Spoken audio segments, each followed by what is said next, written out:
All for Content, édition 2023. André Capuro, bonjour. Bonjour.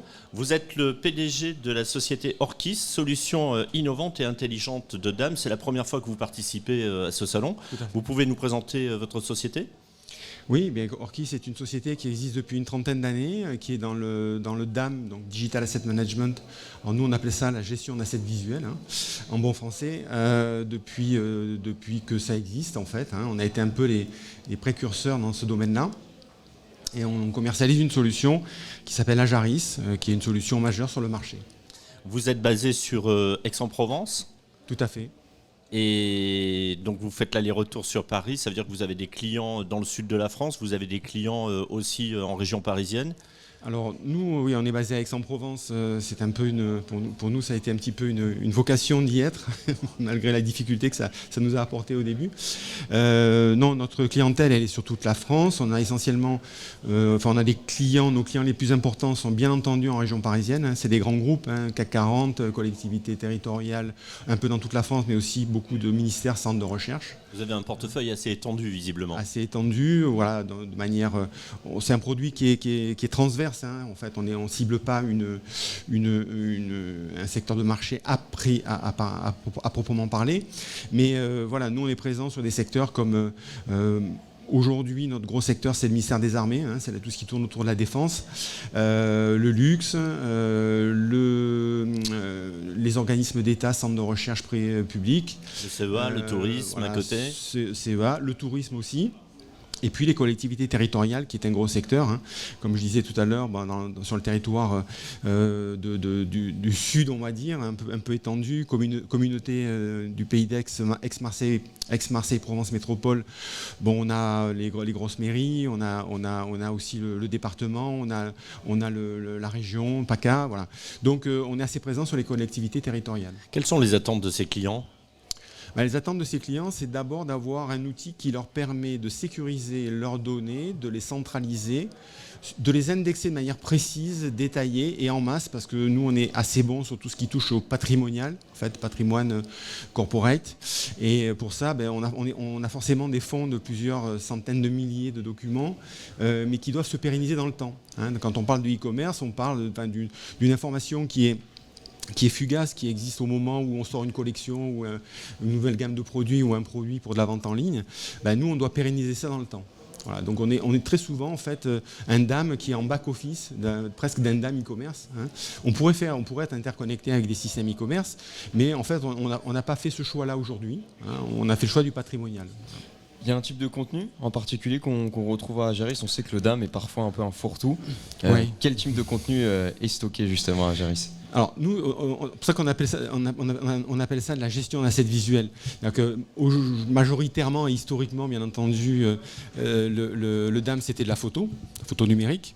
Alors, nous on a commencé à une époque où il n'y avait pas de photo numérique, donc il fallait numériser, donc c'était encore pire. Donc photo numérique majoritairement, puis on est monté en charge avec la vidéo depuis 2010.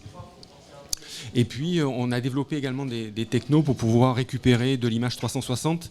On a une application, par exemple, e-commerce qui est dérivée d'Ajaris, qui s'appelle PixMyCar et qui permet de faire de la vente en ligne de véhicules d'occasion. On a Aramis Auto, par exemple. Donc, c'est l'image 360. Après, image 3D, voilà, tout ce qui est visuel, d'aide à la communication. On intègre le PDF, bien entendu, ou le PowerPoint. Voilà, tous ces outils qui permettent aux entreprises de communiquer de manière visuelle.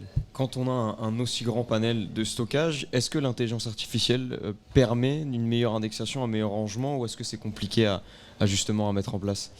Alors, l'intelligence artificielle a un apport indéniable. Maintenant, ce qui est compliqué, c'est de faire comprendre aux gens que ça ne fait pas tout. Voilà. Donc nos clients qui ont l'habitude, qui sont des gens assez exigeants, des documentalistes, des iconos, qui ont l'habitude de un mot-clé, c'est un mot-clé, bon, je le passe sur mes fiches et je suis sûr de retrouver. Là, l'intelligence artificielle va amener une dimension supplémentaire parce qu'elle va permettre d'écrémer et de pré-catégoriser les médias, mais elle va demander aussi majoritairement une indexation a posteriori. Donc c'est un outil d'aide à la productivité. Nous par exemple on a un système de reconnaissance faciale qui marche très très bien, qu'on utilise aussi dans le cadre du RGPD, puisqu'on peut flouter les gens automatiquement, on peut les anonymiser. C'est pas pour les fliquer, justement, c'est l'inverse. J'allais vous Voilà. poser la question d'ailleurs. Alors nous, on est très vigilants sur tout ce qui est droit d'auteur, droit à l'image. Ça a été notre vocation depuis le début. Dans Ajaris, on a des outils de gestion du droit à l'image qui sont assez poussés. Et en fait, la rocofaciale nous aide à faire ça. Donc ça, on le fait avec beaucoup d'efficacité, mais on ne le fait pas à 100%. Idem pour le son. On a commencé par faire de l'IA sur l'audio, podcast et vidéo. Et donc, on a développé des algorithmes avec des laboratoires de recherche. Bon, faire du sous-titrage automatique à 100% sans retouche derrière, malgré ce que certains de mes concurrents disent, ça n'est pas possible aujourd'hui. L'état de l'art ne le permet pas. On est obligé de faire de la retouche manuelle. S'il y a des gens qui vous disent on le fait à 100%, c'est de l'esbrouf. Il y a des opérateurs derrière qui font de la retouche. Voilà. Donc voilà, il faut bien être conscient que ça amène un plus, parce que faire de la transcription, c'est extraire des mots-clés, c'est aussi faire de l'indexation sur le timestamp de la vidéo. Donc c'est ça qui est intéressant. Donc je pense qu'il faut être cohérent. Faut pas dire on fait de l'IA parce que c'est la mode. On fait de l'IA pour faire de l'esbrouf, on va dire. On fait de l'IA parce que c'est un vrai outil, mais c'est un outil d'aide à l'indexation, d'aide à la décision. Il faut que ce soit une vraie valeur ajoutée. Il faut que ce soit une vraie valeur ajoutée. Mais il faut aussi que les gens soient conscients du fait que il y a besoin derrière de rajouter un peu d'humain pour pouvoir faire quelque chose d'efficace à 100%. On n'a qu'avec ChatGPT. ChatGPT, c'est un merveilleux outil. Par contre, parfois, il se vautre parce qu'il n'a pas les bonnes données. Ça dépend des données qui sont derrière. Vous l'utilisez vous-même ? Pas du tout. Nous, on l'utilise pour s'amuser. D'accord. Voilà. Mais non, il ne faut pas dénigrer non plus. Je pense que c'est un merveilleux outil, mais il faut en connaître les limites. Il faut savoir l'utiliser. Donc nous, aujourd'hui, on fait par IA, on fait de la reconnaissance, du tagage automatique sur le timestamp. On fait de l'extraction de mots-clés, ça marche très bien. Ça permet sur des gros volumes, par exemple, avec des vidéos bien entendu qui sont sonorisées, de pouvoir pré-indexer les vidéos, c'est-à-dire de ne pas partir de rien, parce que le problème d'un DAM, c'est quoi ? Le problème d'un DAM, c'est de pouvoir l'amortir, l'outil.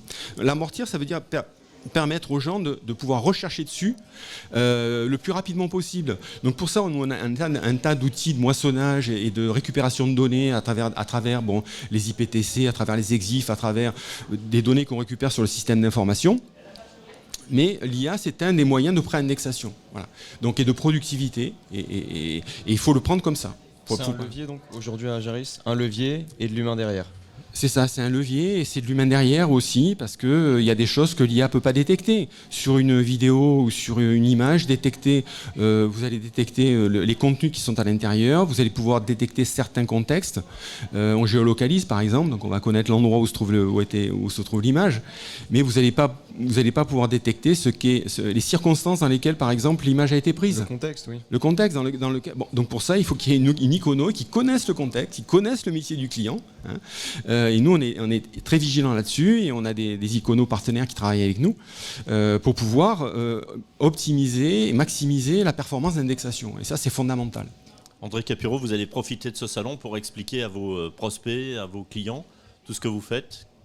Alors oui, on va essayer d'en profiter. Dans ce salon, on est là surtout pour voir un petit peu, pour prendre la température. C'est la première fois qu'on le fait.